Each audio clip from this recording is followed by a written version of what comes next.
দেখেন একামত দেয় বুড়ো, 60 বছরে বুড়ো, কয় যে আমি 40 বছর এই মসজিদের মুয়াজ্জিন। একামত দেয় আল্লাহু আকবার, আল্লাহু আকবার, আশহাদু আল্লা ইল্লাল্লাহ, আশহাদু আল্লা ইল্লাল্লাহ, আইউলাতের সালাহ, আইউলাতের সালাহ, আইউলাতের ভালা, আইউলাতের ভালা, কত কাদামি সালাহ, কত কাদামি সালাহ, আল্লাহু আকবার। আল্লাহ আমি 4 বছর এক মসজিদে ইমামতি করছি। এই মুয়াজ্জিনরা আমি এইভাবে সে কথাটা আমি মুখস্থ করছি, অনেক কষ্টের মুখস্থ করছি। এইরকম ইকামত শোনেন নাই কোনোদিনও। 4 বছর মস্ক করায় তারে পারলাম না। মুজিবুর রহমান যুক্তিবাদী আমাদের বাংলাদেশে এক বক্তা আছে, উনি বিদেশেও যায়। তো বিদেশে লন্ডনের থেকে আইসে এক মাহফিলি বলতেছে যে আমি লন্ডন গেলাম, যাই এক মসজিদে নামাজ পড়তে গেছি, একামত শুনেই টের পাইছি বাঙালি মুয়াজ্জিন। তো আগে যা যা কলো কলো হাইয়ালাল ফালার সময় যা কইছে শোনা যাচ্ছে যে হালার পথ হালা, হালার পথ হালা। নামাজের পরে ওরে ধরছি, তুই কি করলি? হাইয়ালাল ফালার দিক কিছু বুঝে দিয়ে হালার পথ হালা শোনা গেছে। কয় তাই 1 লাখ টাকা বেতন? যাই কই তাই 1 লাখ টাকা বেতন? সুরাই হালার পথ হালা কইয়া 1 লাখ টাকা খাইয়ে মরবি? কেরাচ্চা শুদ্ধ করে পয়সা করি খরচ করবেন, মানুষকে খাওয়াবেন, মেহমানদারি করবেন, মাঠে মোটে যাবেন না। কড়া টাইট দিয়ে দিছে। কিন্তু যে বুড়ো বুড়ো হয়েছে খেত খামার কৃষি কাজ করতে করতে, ও বুড়ো বুড়ো কাল মরার আগ পর্যন্ত চক দিয়া গুল্লি না দিতে হলো বাল্টায় না। কতক্ষণ ঠিক না? এত পয়সা এত কিছু, তবুও বুড়ো কোপা একখান নিয়ে আসরে পরে আসরে নামাজ পড়ে পাগড়ি একটা বাঁধ দিয়ে হাতের 500 দানা তসবিহ একটা নিয়ে জিকির করতে করতে চলে যায় মাঠে। যাইয়ে মাঠের জমির মাঝখানে কোনো কাজ না, সব কাজ ওনার আলির পদ্যে। কতক্ষণ জিকির ফিকিরির সাথে আইল খোসে, কোপে কোপে আইল, কোপে কোপে জিকির, সুবহানাল্লাহ, আলহামদুলিল্লাহ, আল্লাহু আকবার। সারা জীবন ভরে আইল করছে। এই বুড়োর জমি কিনতে যাবেন, বলবেন যে কাকা যা বেচবেন, যা কইলেন জমি কি মাপে জবে ঠিক আছে? কয় বেটা কাগজপত্র দেখতে যাস না, ম্যাপ দেখিয়ে মাইপে নিলি ঠকে যাবি। খালেক মোল্লার জমি 2 কাঠা বাড়ে ছাড়া কমে না। আজ 30 বছর জিকির ফিকির আইল খুঁজি, অথচ নামাজ পড়ে, অথচ নামাজ পড়ে। এরকম আল্লাহওয়ালা মানুষ আছে না? আপনারে বলে নামাজে আইল খুঁচাতে হবে, ফিরে বেতা তো ফিরেই না। ঘটনা কি? এই ঘটনাটাই হলো জানতে হবে। এদিক তাকান আপনারা, কৃষক যারা আছেন, এখন তো সব হাল নাঙ্গল হয়ে গেছে মেশিনই, তাই তো? একসময় গরু দিয়ে হাল চাষ করতেন না? গরু দিয়ে হাল চাষ, গরু দিয়ে হাল চাষ করতে কি কি লাগে চাষ করতে? 2 গরু লাগে, 1 নম্বরে 2 বলদ গরু লাগে। 4 লাখ টাকা দিয়ে 2 গরু কিনছেন, ভালো মানের গরু। লাঙ্গল বানাইছেন লোহা কাঠ শাল কাঠ দিয়ে, ফাল দিয়েছেন। বড় লোক মানুষ সোনার লাঙ্গল কয় যে সোনার ফাল দিয়েছেন, সব কিছু সুন্দর সুন্দর, ঠিক আছে। এখন এই লাঙ্গলির ইস কয় না লম্বা যেটা, মনে আছে নাকি? এদানিং পোলাপান কতদিন পরে ইস করলি, কেউ ইস ইস চেনবে না। এই ইস যেটা লম্বা, ওইটা লাঙ্গলির মধ্যে ঢোকে পিছনে নিচে আইসা, ওই ইসের গোড়ায় পিছন পাইতে একটুক একটা কাঠ দেয়, ইস্তে। কি কয়? ইস্তে। 4 লাখ টাকার গরু আছে, সোনার লাঙ্গল আছে, লোহা কাঠ শাল কাঠ দিয়ে বানাইছেন, সবকিছু সুন্দর। পিছনে ওই একটুক একখান খুঁটো হলে ইস্তে, এই ঠুক দেন নাই। চষা যাবে? চষা যাবে? জমি চাষ হবে? ফসল হবে? কিচ্ছু হবে না। এই যুবক, তুমি ইস্তে মিস্তে বুঝতেছো না? বুঝছি, তুমি আলনাঙ্গল দেখো নাই। তুমি যাবো তো তাই তোমারে কই, 6 লাখ টাকা দামের মোটর সাইকেলে সব ওকে নতুন গাড়ি কিনে নিয়েছো, শুধু বাল্ব টিউব নাই একটাই। 1 চাকায় কি নাই? হাওয়া দেওয়ার যে বাল্ব টিউব, এইটা খালি নাই। গাড়ি চলবে? গাড়িরে তুমি চালাতে পারবা? তোমারে গাড়িতে চালাবে, ঠেলি বেড়াইবার কিরম ঠেয়। মোটর সাইকেল চালায় যে শান্তি, তার চাইতে ঠেলতেই শান্তি বেশি। আরো যদি কে দাওয়ায় পাংচার হয়ে যায়, কি যে মজা। মনে কয় খালের মধ্যে ঠেলি ফেলাইতে আইটিছিলি যে, ঠিক কিনা? আল্লাহু আকবার। 5 লাখ টাকা দামের গাড়ি আছে, নাই শুধু বাল্ব টিউব। এই গাড়ি যেমন চলে না, 4 লাখ টাকার গরু সোনার লাঙ্গল, পিছনে একটুক একটা খুঁটো নাই, তাতেই আপনার লাঙ্গল যেমন চলে না। আপনার নামাজের মধ্যে অনেক অনেক কিছু আছে বাবা, শুধুমাত্র ছোট্ট একটা ইস্তে নাই, একটুক একটা বাল্ব টিউব পড়ে গেছে, তার কারণে আপনার নামাজ নষ্ট। এই নামাজে কোনোদিনও আপনারা আইল খোঁচাতে ফিরাইতে পারবে না, দুধে পানি দেওয়ার থেকে কমায় ফিরাইতে পারবে না, মাপে কম দেওয়ার থেকে ফিরাইতে পারবে না, মাপে বেশি আনার থেকে ফিরাইতে পারবে না। না, গিবাত শিকায়ত থেকে ফিরাইতে পারবে না, বিড়ি সিগারেট থেকে ফিরাইতে পারবে না, ব্যারাক অ্যাডামস কারিতাস বিআরডিবি স্বনির্ভর জাগরণী চক্র আশা প্রশিকা গ্রামীণ ব্যাংকের থেকে সুদে কারবারেতে ফিরাইতে পারবে না, জাল দলিল মিথ্যে সাক্ষী মিথ্যে মামলা থেকে ফিরাইতে পারবে না। কারণ যেই নামাজে ফিরেবে সেই নামাজই আপনার হয় না। ছোট্ট একটা পিন পড়ে গেছে, ছোট্ট একটা বাল্ব টিউব পড়ে গেছে, ছোট্ট একটা ইস্তে পড়ে গেছে লাঙ্গলের পিছনের থেকে, এইটি আপনার জানা নাই। এর একটা মাসালা শুনলে শিখলে আল্লাহ নবী বলেন খায়রুম মিন ইবাদাতে সিত্তিনা সানা, লাগাতার একটানা 60 বছর নফল নামাজ ও রোজার চাইতে বেশি নেকি। বলবো দুই একটা মশালা বলবো, আমার ইউটিউবের বয়ানের মধ্যে সবই আছে, শুনলে পাবেন। তারপরও সামনে শোনার বরকত আলাদা। আল্লাহ ইমামে এদিক ওযু বানাইছেন শীতকালে দিন আমার বাবারা, খেয়াল করেন।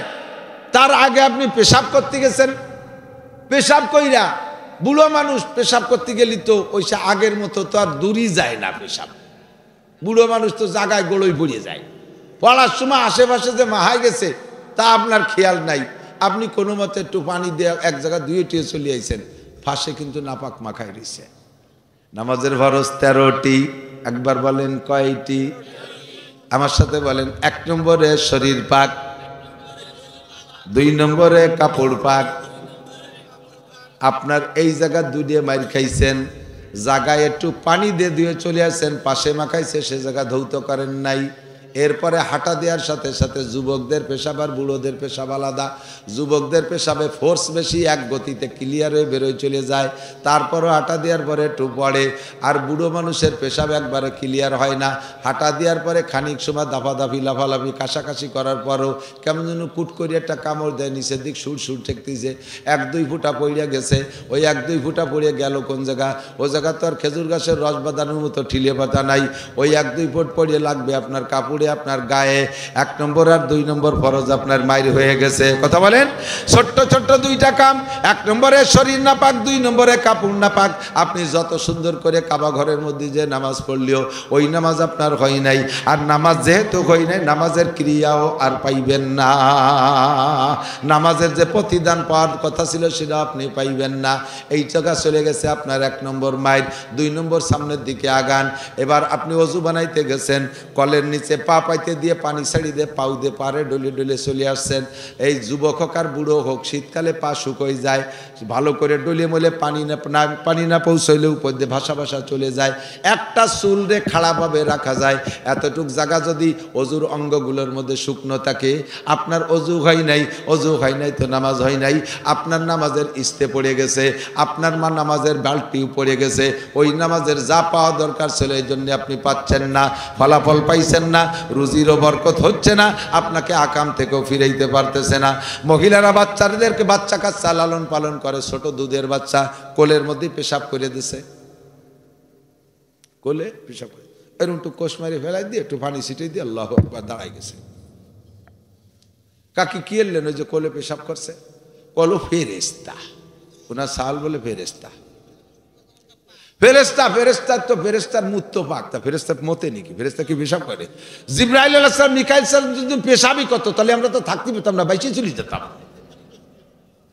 ফেরেস্তারা লা ইয়াবুলু ওয়া লা ইয়াগুতু, ফেরেস্তারা পেশাব পায়খানা করে না, তোমারটা দিয়ে হাঁসের বাচ্চার মতো ভ্যাস ভ্যাস করে মারতি তালে আছে। কাজীটা ফেরেস্তা না, ওর পেশাব পায়খানা সম্পূর্ণ নাপাক। কাপড় নিংড়াইয়া গায়ে লাগছে, কাপড় সোয়াইয়া ভিতরে যে গায়ে লাগছে, শুধু উপরে পানি মারছো, গাটা ভিজে রয়েছে, তোমার নামাজ হয় নাই। কাজেই মহিলা তুমি এখনো পর্দা করা শেখো না। শরীয়তের তোমাকে অন্যায় থেকে যার থেকে ফিরাবে নামাজে, এই ফিরাইতেছে না কারণ হলো তুমি বেপর্দা করতেছো, তোমার নামাজ হয় নাই। তুমি মিথ্যে কথা বলতেছো, নামাজ হয় নাই। মহিলা তুমি গালাগালি করো, তোমার নামাজ হয় নাই, গালাগালির থেকে ফিরতে পারছো না। স্বামীর সাথে বিয়াদবি করো, এটা অন্যায় করো, এই অন্যায় থেকে ফিরতে পারছো না, কারণ তোমার যেই নামাজে তোমার অন্যায় থেকে ফিরাবে সেই নামাজই তোমার হয় নাই। 1 নম্বরে এই সমস্যা। আমরা পুরুষরা আর একটা শুনে নেই, আমার দিক তাকান। নামাজ পড়তে যান, একটা ছোট ছোট মশালা করলি, যে মশালাগুলো ওই ইস্তের মতো আর বাল্ব টিউবের মতো ছোট, কিন্তু পাওয়ার খুব বেশি, সাইজই ছোট হইলেও মশালা খুব বড় কঠিন। নামাজে দাঁড়াইছেন ইমাম সাহেব, এই ইমামের পিছনে নামাজে দাঁড়াইছেন, ইমাম সাহেব তকবীর বলছে, ইমাম সাহেব তকবীর, প্রথম তকবীরে তাহরিম, প্রথম যে তকবীর, এই তকবীর বলা ফরজ। এই তকবীর কি? ইমামের উপরেও বলা ফরজ, মুসল্লিদের উপরে ফরজ। অনেক মুসল্লি জানে না যে এই তকবীর বলা ফরজ, মুখ বন্ধ করে খালি কানে হাত দেয়, ও দেখছে দাঁড়ায় রয়েছে। মুখে আল্লাহু আকবার কই দিই, তোমার তো শুরুই হয়নি নামাজ, তার আর কি হবে? এই জন্যই তোমার নামাজে অন্যায় থেকে ফিরেতে পারে না। ইমামও প্রথম তাকবীর বলা ফরজ, মুসল্লিদের মুখে প্রথম তাকবীর বলা ফরজ। বুঝতে পারছেন কথা? আল্লাহু আকবার। এ জায়গায় আর একটা চিকুন মাসালা আছে। ইমাম সাহেব তাকবীর বলছে একটু টাইম নিয়ে, লম্বা করে, বড় জামাত হলে এরকম টাইনি পড়ে, আল্লাহু আকবার। ইমাম আল্লাহ করে আহুরে টানতেছে, আর আপনি শটে মারি দিয়েছেন আল্লাহু আকবার। হাসেন না, বুঝে নেন। ইমাম সাহেবের আল্লাহু আকবার বলার আগে, ইমাম সাহেবের আল্লাহু আকবার বলতে শেষে র না, এই র ইমামেরটা বেরোনোর আগে যদি আপনারটা বেরোয় যায়, তাহলে আপনার ইমামের পিছনে ইক্তেদা হয়নি, নামাজ হয় নাই। ওই নামাজে আপনার আকামেতে ফিরেতে পারে না। এই অ্যাক্সিডেন্ট হয় কি হয় না? ইমামের কিরাত শেষ হয়ে গেছে, রুকুতি যাবে না, উনিও জানে ওই কিরাত, রুকুতি এখন যাই পারে নাই, উনি সানা সাইডিতে রুকুতি চলে গেছে, নামাজ বাতিল। ইমামের আগে কোনো কিছু করলে নামাজ নষ্ট। বুঝেন?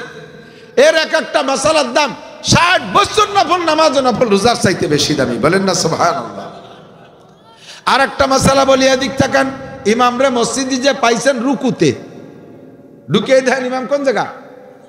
আপনি যদি ইমামরে রুকুতি পেয়ে যান, কতটুক পান? ইমাম সামি আল্লাহকে সা, সামি আল্লাহর সা করার আগে যদি আপনি রুকুতি যে একবার সুবহান রাব্বিল আজিম পড়ে সারতে পারেন, তাহলে রুকুটা পাইলেন। যদি না পারেন তাহলে ওই রুকু পান নাই। রুকু পান নাই তো রাকাতটা পান নাই। সালাম ফিরানোর পর ওই রেখাত আবার পড়তে হবে আপনার। মশালা বোঝেন? এ কথা কেন বলো? উলামায়ে কিরামের কাছে একটু চর্বিত চর্বণ মনে হচ্ছে। এ কয় ক্যা? আরে ভাই, জানেন না আপনার মুসল্লির কি অবস্থা? হাজারো মুসল্লি জানে না, সে রুকুতি পাই নাই, ইমামের সাথে সিজদায় চলে গেছে, মনে হচ্ছে এই রেখাত পেয়ে গেছি, এরপরে সালাম ফিরিয়ে দিয়ে চলে এসেছে। হয় কি না? এরকম অ্যাক্সিডেন্ট দেখছেন না? এরকম এ ঝামেলা দেখছেন না? আপনার রুকুতি যে ইমামরে পাইতে হবে কটুক, সুবহান রাব্বিল আজিম একবার বলবেন, এরপরে ইমাম সাহেব সামি আল্লাহ কইছে, তাহলে আপনি রুকু পাইছেন। এখন ইমাম সাহেবের যদি এই রুকুটা আপনি পেয়ে যান, রাকাতটা পাইলেন। রাকাতটা পাইলে লাভ কি? ওই এক রেখাতের দাম 27 রাকাত। বলবেন না সুবহানাল্লাহ? সালাম ফিরানোর পরে যদি ওই এক রেখাত আলাদা পড়েন, ওটা এক রেখাতে সওয়াব। আর ইমামের পিছনে পেয়ে গেছেন, এক রেখাতের দাম 27 রাকাত। কাজেই যে কোনো ভাবে ওই রুকুটা ধরার চেষ্টা করতে হবে, রুকুটা ধরার চেষ্টা করতে হবে। এবার যারা আহলে হাদিস আছে তাদের কাছে একটু কইয়ে দিক তাকান, তাদেরকে একটু বলি, থাকলে একটু শুনে নেন, তারা একটু শিখে নেন, পারলে পরে আমারে জবাব দিয়েন। এদিকে নাই, ইমামের পিছনে ওই রাকাত বাতিল। আবার ওই আহলে হাদিস আলারাই স্বীকার করে ইমামরে রুকুতি পাইলে সেই রেখাত পাওয়া হলো, ইমামরে রুকুতি পালি সেই রেখাত পাওয়া হলো। তাহলে ইমামরে যদি রুকুতি যাইয়ে পাইছে সুবহান রাব্বিল আজিম, তাহলে সেই রেখাতের সূরা ফাতিহা কোন জায়গা পড়লো? আর ওদিকে বলছো সূরা ফাতিহা না পড়লে ওই রেখাত বাতিল। টের পাইছেন কি কইছি? একটু টের পাইছেন? কোন দিক? সূরা ফাতিহা ছাড়া যদি ওই রেখাত না হয়, তাহলে আর বলতেছো তোমরাও স্বীকার করো ইমামরে রুকুতি পাইলে ওই রেখাত পাওয়া হলো, তাহলে ওই রেখাতে সূরা ফাতিহা কোন সময় পড়বা? আগে ভরিয়ে তুইছো না পরে পড়বা? তাহলে তোমরাই তো কন, আপনারাই তো মানা আরো উল্টো পাল্টা তো তোমরা বাদাইছো, আমরা ওই রুম টাল্টু বাল্টু মশলা দিই না। ওই রেখাতে ওই রুকুতি গেলে সুবহান রাব্বিল আজিম পাইলে হয়ে গেল। কথা বুঝে আসছে? এখন আমাদের স্বভাব আছে সাধারণ পাবলিকের, নামাজের শুরুতে অনেক কাজ থাকে। 1 নম্বরে ইন্নী ওয়াজহাতু, 2 নম্বরে নাওয়াইতুয়ান উসাল্লি লিল্লাহি তাআলা আরবা রাকাতা খামসাতা সিত্তাতা সাবাতা গুটি খানি কয়ে মুতাওয়াজ্জিহ ইরাজাতিল ইকরাদাতি বেজালি এমান কাবাতি শরীফতে আল্লাহু আকবার। এই এতটা কতি কি ইমাম সাহেব থাকবে ওই জায়গা? ইমাম সাহেবকে কবে তুমি বডি টডি আসো, আমি আসি। এরপরে আল্লাহু আকবারকে সানা বাঁধতে সুবহানাকা আল্লাহুম্মা, এত তাল করতে ইমাম সাহেব তো চলে আসে, রেখাতটা পাইলেন না, পরে ওই রেখাত পড়তে হবে এক রেখাতে সব পাবেন। কাজে আপনার এখানে কি করতে হবে? ইন্নিয়ত জাতুর দরকার নাই, নাওয়াইতুয়ানের দরকার নাই, আপনার সানা সুবহানাকার দরকার নাই, 2টা তাকবীর লাগবে। কয়টা তাকবীর? আবার এক তাকবীর দিয়ে যদি রুকুতি চলে যান, আল্লাহু আকবার কতি মারি দিয়েন না, 2টা তাকবীর বলবেন। একটা তাকবীরে তাহরিমা আর একটা তাকবীরে ইন্তেকালাত। আল্লাহু আকবার, আল্লাহু আকবার, দ্রুত 2টা তাকবীর দিয়ে রুকুতি দিয়ে একবার সুবহান রাব্বিল আজিম বলে ফেলতে পারলে রাকাতটা পেয়ে গেলেন, 27 রাকাতের সওয়াব পেয়ে গেলেন। বলেন না সুবহানাল্লাহ? মশালাটাকে আমি একেবারে ফালতু মশলা কইছি? এটা জরুরি মশলা কিনা? যদি রুকু না পান তাহলে সিজদা গেলেও আপনি ওই রাকাতটা আবার পড়ে দিতে হবে। কথা কি বোঝা গেছে? মাগরিবের 3 রাকাত ফরজ নামাজ, ইমামের পিছনে পাইছেন 1 রাকাত। কয় রাকাত?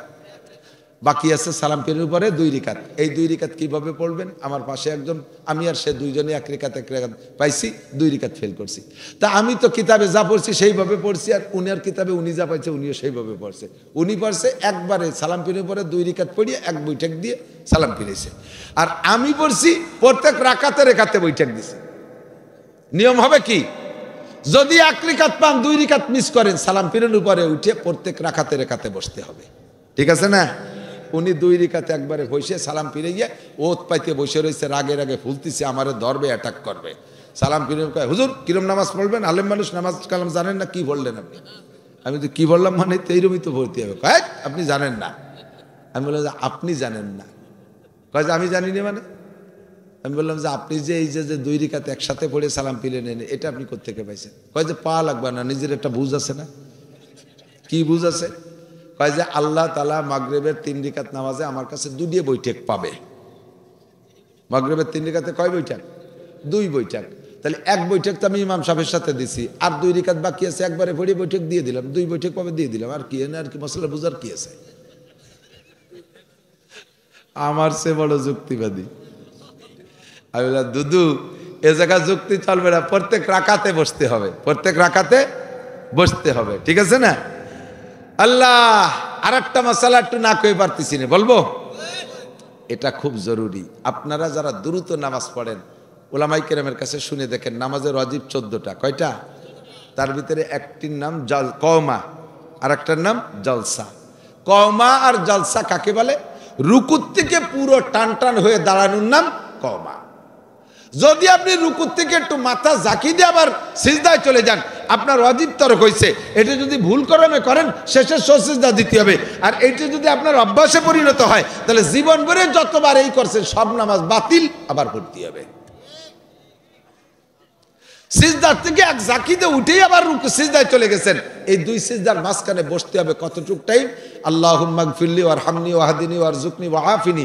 কমপক্ষে এই দোয়াটা পড়া যায়, এতটুক টাইম আপনাকে চুপ করে সুজায় বসতে হবে, তারপরে সিজদায় যাইবেন, তারপরে সিজদায় যাবেন। আপনি উঠেই ঝাঁকি দিয়ে চলে গেছেন, নবী পাক বলেন ইয়ানকুরু কানুকরাতিল গোরাব, ওই লোকটা মোরগের ঠোকের মতো ঠুকায়, মোরগের ঠোকের মতো ঠুকায়, ওর নামাজ বাতিল, নামাজ ওয়াজিব তরক হইছে। আর একটা মশালা না কয়ে পারতেছি না, কব বেশিক্ষণ আর পারতেছি না, ওরে বাবা কত রাতে গেছে। আল্লাহ, আর একটা মশালা বলি, সেটা হলো এ ভাই, কিসসা কাহিনীর ওয়াজের চাইতে এর একটা মশালার ওয়াজের কিন্তু অনেক দাম, হাজার হাজার কোটি কোটি গুণ দাম। ঠিক না? বহু মানুষ জানে না 2 রিকাত বা 4 রিকাত বা 3 রিকাত ওলা নামাজে 2 বার বসতে হয়তো, তো প্রথম বইটাকে আব্দুহু আর রসুলু আত্মায়াতু পড়িয়ে 3য় রিকাতের জন্য দাঁড়াইতে হয় না? তো অনেকেরই হয়, অনেকের, আমার তো হয় মাঝে মাঝে অ্যাক্সিডেন্ট, সেই জন্য আমি বলতেছি। আপনাদের হয়তো হয় না, আপনাদের নামাজ ভালো, আপনাদের নামাজের মধ্যে খুব একাগ্রতা আছে। আব্দুহু আর রসুলু পড়ে দুরূদ শরীফের থেকেও খানিক মাঝে মাঝে ঢুকে যাওয়া হয় না এরকম? মাঝে মাঝে তো একেবারে ইন্নাকান্তাল গফুর রহিমি যে ঠেয়াই দেই, পরে মনে হবে আরে দিদি আরো 2 রিকাত রয়েছে, সে কি করবো, জাকি মারি উঠে যায়। যদি আপনার মাসালা না জানা থাকে, তাহলে আপনি কি করেন, নিজের বুদ্ধিমতে পড়ে দেন যে আমি তো কম তো পড়ি নেই, বেশি তো পড়ছি, লস হলে আমার হয়েছে, আল্লাহর তোই নেই। আর 2 রিকাত পড়িয়ে গতানুগতিক সালাম ফিরিয়ে দিচ্ছে, আপনার ওয়াজিব তরক হয়েছে, নামাজকে আরেকবার পড়িয়ে দিতে হবে। যদি আপনার এরকম অ্যাক্সিডেন্ট হয়, কটুক আব্দু আর রসুলের পরে দুরূদ শরীফের থেকে কমপক্ষে, বেশি রোজে মাসালা, কমপক্ষে যা বলতেছি, কমপক্ষে এতটুকু পড়ে ফেলেন, আল্লাহুম্মা সাল্লি আলা মুহাম্মাদ, আল্লাহুম্মা সাল্লি আলা মুহাম্মাদ। দুরূদ শরীফের থেকে যদি এতটুকু বেশি পড়ে ফেলেন, তাতেই আপনার সিজদা ওয়াজিব হয়ে যাবে। শেষ বইটাকে যাইয়া আত্তাহিয়াতু পড়া, ডান পাশে একটা সালাম দিয়া, আবার 2টা সিজদা দিয়ে উঠে আবার আত্তাহিয়াতু শুরু থেকে নিয়ে পড়া দুরূদ শরীফ দোয়া মাসুরা পড়ে সালাম ফিরাবেন, তাহলে এই ভুল সমাধান হয়ে যাবে। আত্তাহিয়াতু বসছেন, আর একটা অ্যাক্সিডেন্ট হয়ে থাকে, আমি যেটা বলি এদিক তাকান, আর একটা অ্যাক্সিডেন্ট হয়, আত্তাহিয়াতুতে বসে আত্তাহিয়াতু না পড়ে আলহামদুলিল্লাহ পড়তেছে। বিশেষ করে বসে নামাজ পড়া লাগে, এই ঝামেলাটা বেশি হয়। আত্তাহিয়াতু পড়বে, সে থেকে আলহামদুলিল্লাহ পড়তেছে, আলহামদুলিল্লাহ বলবে, বসে বসে নামাজ পড়তেছে, সে আলহামদুলিল্লাহ বাদ দিয়ে আত্তাহিয়াতু পড়া শুরু করে দিতেছে। হ্যাঁ, আল্লাহু আকবার, এদিক তাকান। এরপরে দোয়া কুনুতির জায়গা আলহামদুলিল্লাহ পড়তেছে, কানে উল্লেছে, মনে হচ্ছে যে প্রথম রিকাত, আলহামদুলিল্লাহ পড়া শুরু করে দিতেছে। দোয়া কুনুতের জায়গা আলহামদু, আত্তাহিয়াতু যারা আলহামদু, আলহামদু যারা জায়গা আত্তাহিয়াতু, এরকম এলোমেলো পড়লেও ওয়াজিব তরক হবে। আপনি পরে সংশোধন করে দিয়ে শেষ বইটাকে সিজদা দিতে হবে। ভালো করে মনে রাখবেন, এই মাসালাগুলো অত্যন্ত জরুরি। এমন অ্যাক্সিডেন্ট প্রায় হয়। আর একটা অ্যাক্সিডেন্ট করে আমি দেখছি, সেটা হলো নামাজের মধ্যে সিজদায় গেছে, টুপি পড়িয়ে গেছে, দুই হাত দিয়ে উঠাইয়া ফুটুইয়ে নামাজ ছোটে নেই, দুই হাত দিয়ে টুপি ধরে নাড়াচাড়া করে মাথায় দিয়েছে, ওনার নামাজ ছোটে হইতে শুরু হয়েছে। নামাজের মধ্যে লুঙ্গি খুলে গেছে। আর এক বেকায়দা, 4 রাকাতের নামাজের মধ্যে 2 রাকাতের পর লুঙ্গি, হাসেন কি, অ্যাক্সিডেন্ট হতেই পারে। মাসালা যেভাবে কিতাবে লেখছে, নিশ্চয়ই এই ঝামেলা হবে বিদায় তো কিতাবে এভাবে লিখে রাখছে। তা আপনার না জানা থাকার কারণে আপনি কি করতেছেন আর করা দরকার কি, সেইটি আমি বলতেছি। লুঙ্গি খুলে গেছে। এখন নামাজের মধ্যে নামাজের কাজ ছাড়া অন্য কোনো কাজ 2 হাত দিয়ে করলে, ছোট হোক আর বড় হোক, 2 হাত দিয়ে করলে নামাজ বাতিল হয়ে যায়। আর লুঙ্গি খুলে গেছে, এত আবার 1 হাত দিয়ে ভরা যায় না, তা তো ভর্তি 2 হাত লাগে। তাহলে কি 2 হাত দিয়ে আবার লুঙ্গি ভর্তি গেলে নামাজ ছুটে যায়, আবার লুঙ্গি না ভরলেও ল্যাংটা হয়ে গেলে নামাজ ছুটে যায়। তা কোনটা ঠেয়াবো হুজুর কন্দি দেই, কোনটা ঠেকাবেন আমি বলে দেই। আপনি লুঙ্গি ঠেকাবেন, লুঙ্গি ঠেকাবেন। তা লুঙ্গি যে ঠেকাইতে গেলে নামাজ ছুটে যায়, তার ব্যবস্থা শিখিয়ে দিচ্ছি। 4 রাকাতওয়ালা নামাজ, 2 রাকাতের পরে লুঙ্গি খুলে গেছে, বাস 2 হাত দিয়ে সুন্দর করে লুঙ্গি পরবেন। লুঙ্গি পইরা আবার নতুন করে শুরু করবেন, আল্লাহু আকবার। ইমামের পিছনে শেষের 2 রাকাত পাইলেন, আগের 2 রাকাত ওই লুঙ্গি খোলার কারণে ছুটিয়ে গেছে। সালাম ফিরানোর পরে উঠে দাঁড়াইয়া ওই 2 রাকাতের আবার পড়িয়ে দেবেন। ব্যবস্থা হয়েছে কিনা? অথচ সেই জায়গায় লুঙ্গি পরে চিনতে পারে যে লুঙ্গিও আল্লাহ খুলছে, নামাজও আল্লাহর নামাজ, আমি ভরছি, তাতে হয়েছে কি? এইগুলো করা যাবে না। এই জন্য মাসালা বুঝে নিতে হবে। এদিক টাকা আর একটা মাসালা না কেউ ভাবতেছি না, কব নামাজের মধ্যে দাঁড়াইয়া 1 ফরজ আদায় করার ভিতরে দাড়ির মধ্যে একবার খাজাইছেন, কিরা এখন ইমাম সাহেব রুকুতি জানে, কানের মধ্যে ফরফর আসছে, সেটাও একবার ছাড়ছেন, ফিরে আবার গেটির এই জায়গায় খাইজচ্ছে, রুকুতি যে এবারে নাই এখনো, 3 বার খাজাইছেন, রেকাত বাতিল, নামাজ বাতিল। ছাড়িয়ে দিয়ে আবার আল্লাহু আকবারকে শুরু করবেন। যেটুক সামনে আছে ওইটুক পাইছেন, যেটুক পিছনে খাইজই নষ্ট হচ্ছেন সেটুক খাইজই 3 খাইজনের মধ্যে চলে গেছে। নামাজের মধ্যে মোবাইল বেজে উঠছে, এই মশালাটাও একটা জরুরি নাকি বলেন? আর মোবাইল বাজতেছে, ইমাম সাহেব পড়ে সূরা ফাতিহা আর মোবাইলই গায় মুমতাজের গান।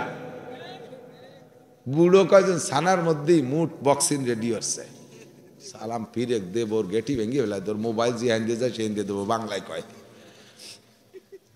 এখন এই মোবাইলে তো চালাই রাখা যাবে না, বন্ধ তো করতেই হবে। সিস্টেম কি?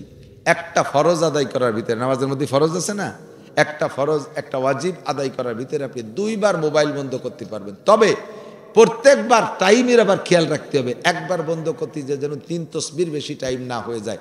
সুবহান রাব্বিল আজিম, সুবহান রাব্বিল আজিম, সুবহান রাব্বিল আজিম, এর নাম হলো 3 তাসবিহ। এই 3 তাসবিহ পরিমাণ টাইম হওয়ার আগে একবার সেরিয়ে আসতে হবে।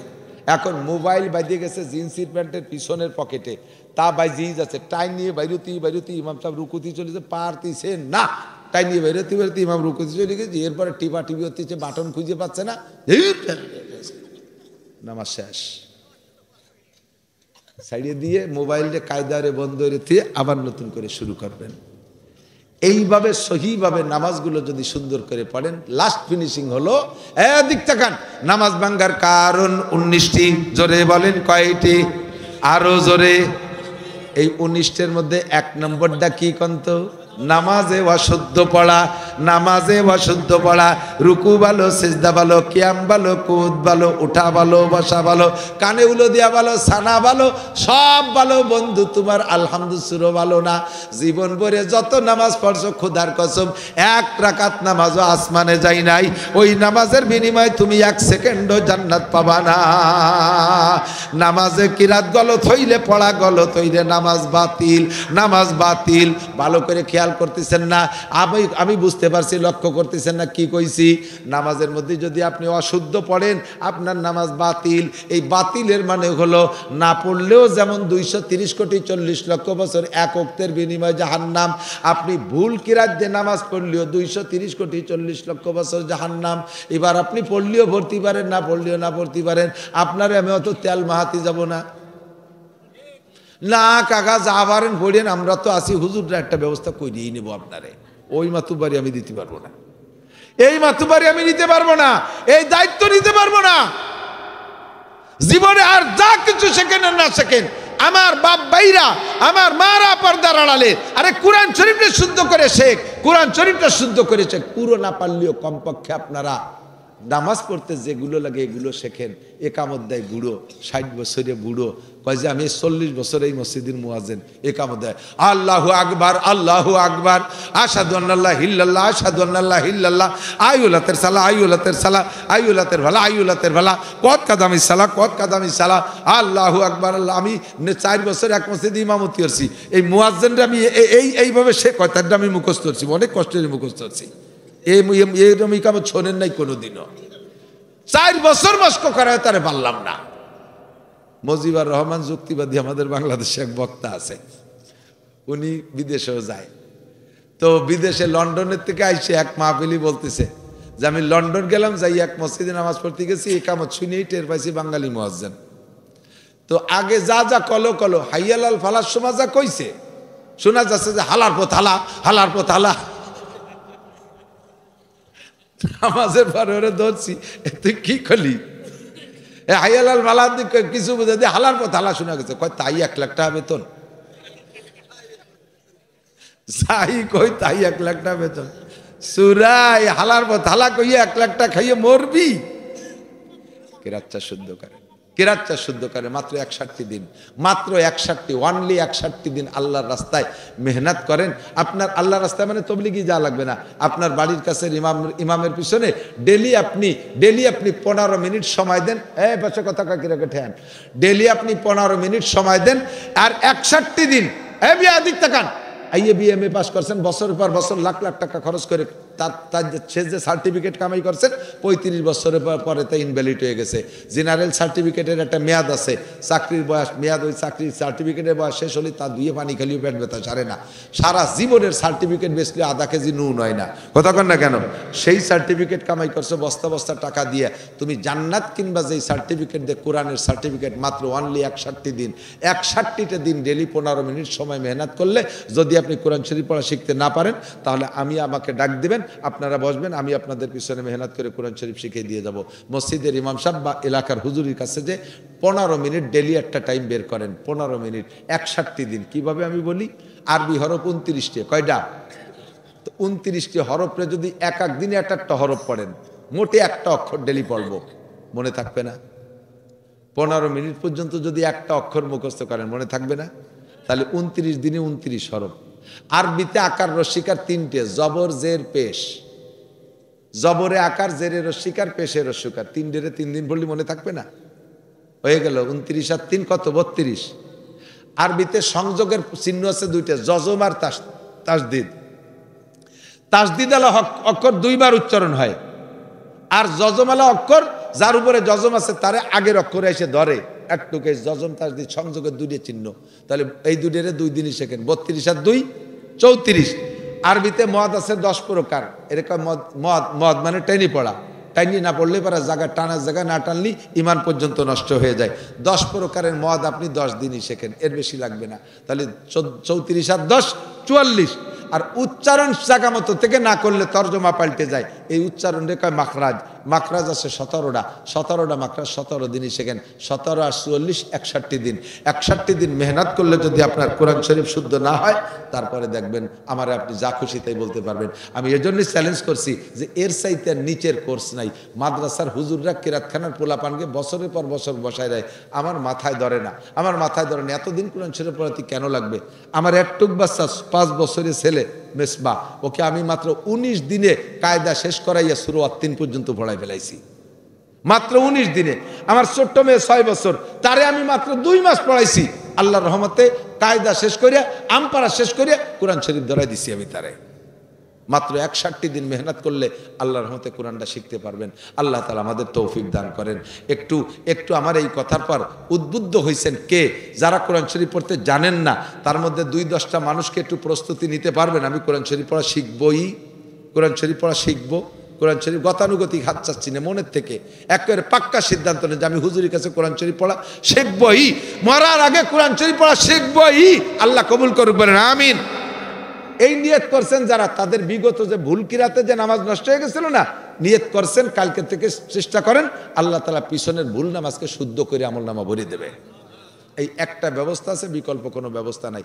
ভাষাগত ত্রুটি বিচ্যুতি মার্জনীয়, যা বলেছি শুনেছি, আল্লাহ পাক আমাদের সকলকে আমল করার তৌফিক দান করেন। হুজুর দোয়া করবেন। না দুরূদ শরীফ পড়ি। আল্লাহুম্মা সাল্লি আলা মুহাম্মাদিন ওয়া আলা আলি সাইয়্যিদিনা মুহাম্মাদিন ওয়া বারিক ওয়া সাল্লিম। আল্লাহুম্মা সাল্লি আলা মুহাম্মাদিন ওয়া আলা আলি সাইয়্যিদিনা মুহাম্মাদিন ওয়া বারিক ওয়া সাল্লিম। আলহামদুলিল্লাহি রাব্বিল আলামিন। রব্বানা যালামনা আনফুসানা ওয়া ইল্লাম তাগফির লানা ওয়া তারহামনা লানাকুনান্না মিনাল খাসিরিন। রব্বানা ফাগফির লানা যুনুবানা ওয়া কাফফির আন্না সাইয়্যাতিনা ওয়া তাওয়াফফানা মাআল আবরার। আয় মেহেরবান আল্লাহ, রাতের গভীর পর্যন্ত শীতের রাত্রে তোমার দিনদার ইমানদার পরহেজগার আয় আল্লাহ তোমার আশিকিন পাগলদেরকে নিয়ে বসে আমি মূর্খ আনপড় গুনাহগার যা পারছি আলোচনা করে শাহী দরবারে ভিক্ষার দোকানে হাত তুলেছি। আমাদের জীবনের সব গুনাহ তুমি এক্ষুনি মাফ করে দাও। অবশ্যই আমরা গুনাহগার, যে সব ভুলের আলোচনা করেছে ভুলগুলো আমরা করে থাকি। আয় আল্লাহ এই ভুল থেকে আজকে তওবা করলাম। আয় আল্লাহ তুমি আমাদের তওবা কবুল করে নাও। আয় আল্লাহ আমাদের জীবনের সব গুনাহ তুমি এক্ষুনি মাফ করে দাও। মেহেরবান আল্লাহ আমাদের আব্বা মা দাদা দাদি নানা নানি শ্বশুর শাশুড়ি আত্মীয় স্বজন যারা কবরে চলে গেছে, বনে জঙ্গলে কবরে শুয়ে আছে, অনেক মহিলা হাত তুলেছে তাদের স্বামীরা কবরে চলে গেছে। আয় আল্লাহ অনেক ভাইরা এখানে আছে যাদের মোহাব্বতের স্ত্রীরা মারা গেছে। আয় আল্লাহ এই সব মরহুম মুর্দাগানদেরকে তুমি এক্ষুনি ক্ষমার ঘোষণা দিয়ে দাও, তাদের কবর আযাব মাফ করে দাও, তাদের কবরে জান্নাতুল ফেরদাউসের দরজা খুলে দাও। আমরা যারা বেঁচে আছি আমাদের জান মাল ইজ্জত আবরু হেফাজত করো, ঈমান ও ইসলামের সাথে থাকার তৌফিক দান করো। আয় আল্লাহ সহিহ উলুমে নববী শিক্ষা করে তারপর আমল করার তৌফিক দান করো। আয় আল্লাহ রাব্বুল আলামিন সকল প্রকার ভুল চুক থেকে আমাদেরকে বেরিয়ে আসার তৌফিক দান করো। আমাদের মধ্যে যারা অসুস্থ রোগী সবাইকে সুস্থ রোগ মুক্ত করে দাও, যারা অভাবগ্রস্ত তাদের অভাব দূর করে দাও, হালাল রুজির প্রশস্ত ব্যবস্থা করে দাও। আয় আল্লাহ রাব্বুল আলামিন প্রত্যেকের দিলের নেক আশা নেক তামান্না পূরণ করে দাও। আয় আল্লাহ মা বোন যারা পর্দার আড়ালে হাত তুলেছে তাদের খাস পর্দা করা তৌফিক দান করো। মেহেরবান আল্লাহ তাদের পারিবারিক অশান্তি থাকলে দূর করে দাও, স্বামী স্ত্রীর সুসম্পর্ক মিল মোহাব্বত পয়দা করে দাও। আয় আল্লাহ আমাদের সন্তানদেরকে আব্বা আমার আনুগত্য বানায় দাও, সন্তানদেরকে আব্বা আমার আনুগত্য বানায় দাও। এই মাদ্রাসাখানা তা কিয়ামত কবুল করে নাও। মাদ্রাসার সব অভাব অনটন দূর করে দাও, সব হাজাত জরুরত পূরণ করে দাও। আয় মেহেরবান আল্লাহ এই মাদ্রাসায় যারা অল্প বেশি দান করলেন সকলের দানকে তুমি আনসার সাহাবাদের দানের সাথে কবুল করে নাও। কিয়ামতে বদরি সৈনিকদের সাথে জান্নাতি করে দিও। বাংলাদেশকে আল্লাহ শান্ত করে দাও। আয় আল্লাহ বাংলাদেশকে তুমি মুসলমান ও ইসলামের জন্য ইসলামের পক্ষে এনে দাও। বাংলাদেশের পতাকায় কলেমা লেখার সুযোগ ও তৌফিক দান করো। লাল সবুজের মাঝে একটু লা ইলাহা ইল্লাল্লাহু মুহাম্মাদুর রাসূলুল্লাহ লেখা দেখতে মনে চাইতেছে। আল্লাহ তুমি এ ব্যবস্থা বাংলাদেশে করে দাও। আয় মেহেরবান আল্লাহ মাদ্রাসার উস্তাদ শিক্ষক কমিটির সকল সদস্যদেরকে কবুল করে নাও। মোহতাম সাহেব হুজুর এবং শিক্ষকদের হিম্মত বাড়ায় দাও। এখানে যারা লেখাপড়া করে মেধা শক্তি বাড়ায় দাও। এলাকার জনগণ মৌসুমি ফসল দিয়ে মাদ্রাসায় সাহায্য করে। আল্লাহ পিঁয়াজ ধান পাট ইত্যাদি ফসল এলাকায় হয়, তুমি ভরপুর বরকতপূর্ণ ফলন দাও। আল্লাহ কৃষকদের এই ফসলের জাকাত মাদ্রাসায় ঠিকমতো দেওয়ার তৌফিক দান করো। আমাদের সকলকে জীবনে একবার হলেও হজের নিয়তে মক্কা মদিনা জিয়ারত নসিব করো। মরণের সময় জবানে কলেমা তয়বা জারি করে দিও। সাল্লাল্লাহু তাআলা আলা খায়রি খালকিহি মুহাম্মাদিন ওয়া আলিহি ওয়া আসহাবিহি আজমাইন বিরহমাতিকা ইয়া আরহামার রাহিমিন।